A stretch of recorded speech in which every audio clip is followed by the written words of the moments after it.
శ్రీ హనుమాన్ జయ జయ హనుమాన్. శ్రీ హనుమత్ కవచం శ్రీమదానంద రామాయణే.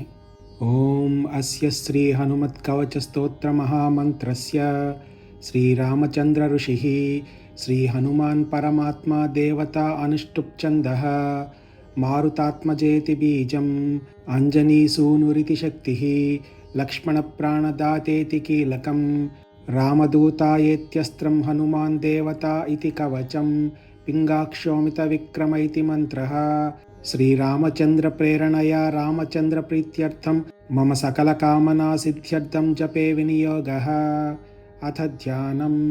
ధ్యాయేద్బాల దివాకర ద్యుతినిభం దేవారిదర్పాపహం దేవేంద్ర ప్రముఖం ప్రశస్త యశసం దేదీప్యమానం రుచా సుగ్రీవాది సమస్తవానరయుతం సువ్యక్తతత్వప్రియం సంరక్తారుణలోచనం పవనజం పీతాంబరాలంకృతం ఉద్యన్మార్తండకోటి ప్రకటరుచియుతం చారువీరాసనస్థం మౌంజీయజ్ఞోపవీతాభరణరుచిశిఖం శోభితం కుండలాంగం భక్తానామిష్టదం తం ప్రణతమునిజనం వేదనాదప్రమోదం ధ్యాయేద్దేవం విధేయం ప్లవగకులపతిం గోష్పదీభూతవార్ధిం వజ్రాంగం పింగకేశాఢ్యం స్వర్ణకుండలమండితం నిగూఢముపసంగమ్య పారావారపరాక్రమం స్ఫటికాభం స్వర్ణకాంతిం ద్విభుజం చ కృతాంజలిం కుండలద్వయ సంశోభిముఖాంభోజం హరిం భజే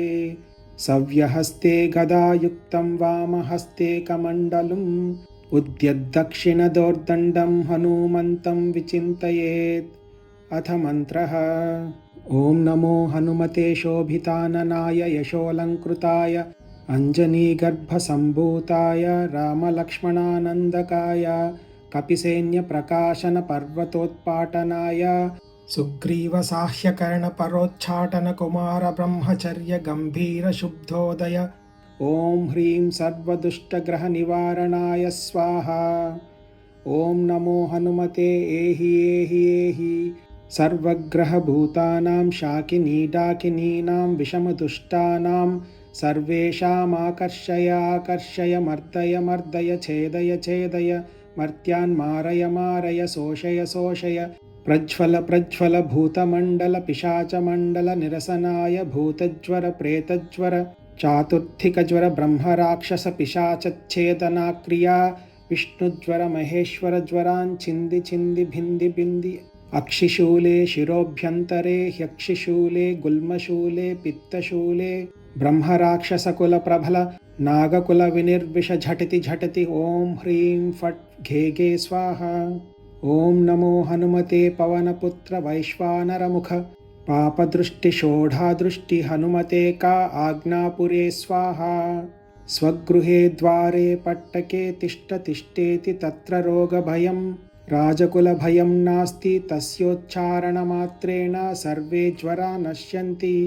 ఓం హ్రాం హ్రీం హ్రూం ఘే ఘే స్వాహ. శ్రీరామచంద్ర ఉవాచ. హనుమాన్ పూర్వతః పాతు దక్షిణే పవనాత్మజః పాతు ప్రతీచ్యాం రక్షోఘ్నః పాతు సాగరపారగః ఉదీచ్యామూర్ధ్వగః పాతు కేసరీ ప్రియనందనః అధస్తు విష్ణుభక్తశ్చ పాతు మధ్యం తు పావనిః లంకావిదాహకః పాతు సర్వాపద్భ్యో నిరంతరం సుగ్రీవసచివః పాతు మస్తకం వాయునందనః బాలం పాతు మహావీరో భ్రువోర్मध्ये నిరంతరం నేత్రే ఛాయాపహారీ చ పావనః ప్లవగేశ్వరः కపోలే కర్ణమూలే చ పాతు శ్రీరామకింకరः నాసాగ్రమంజనీసూనుః పాతు వక్త్రం హరీశ్వరः వాచం రుద్రప్రియః పాతు జిహ్వాం పింగళలోచనः పాతు దేవः ఫాల్గునేష్టశ్చుబుకం దైత్యదర్పः పాతుం కంఠం చ దైత్యారిః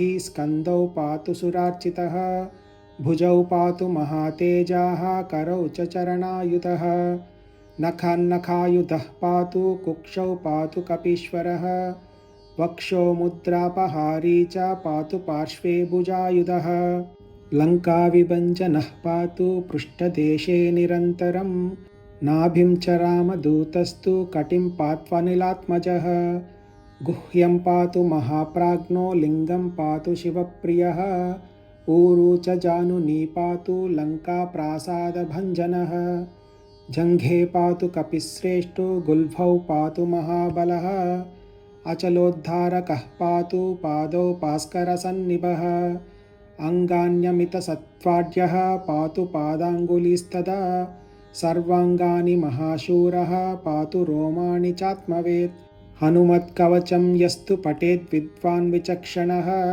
स एव पुरुषश्रेष्ठो भुक्तिं मुक्तिं च विन्दति त्रिकालमेककालं वा पठेन्मासत्रयं नरः सर्वान् रिपून् क्षणाज्जित्वा स पुमान् श्रियमाप्नुयात् मध्यरात्रे जले स्थित्वा सप्तवारं पठेद्यदि क्षयापस्मारकुष्ठादि तापत्रयनिवारणः अश्वत्थमूले अर्कवारे स्थित्वा पठति यः पुमान् अचलां श्रियमाप्नोति सङ्ग्रामे विजयं तदा बुद्धिर्बलं यशोधैर्यं निर्भयत्वमरोगता शुद्धार्च्यं वाक्स्फुरत्वं च हनुमत्स्मरणात् भवेत् मारणं वैरिणां सद्यः शरणं सर्वसम्पदां शोकस्य हरणे दक्षं वन्दे तं रणदारुणं लिखित्वा पूजयेद्यस्तु सर्वत्र विजयी भवेत् यः करे धारयेन्नित्यं स पुमान् श्रियमाप्नुयात्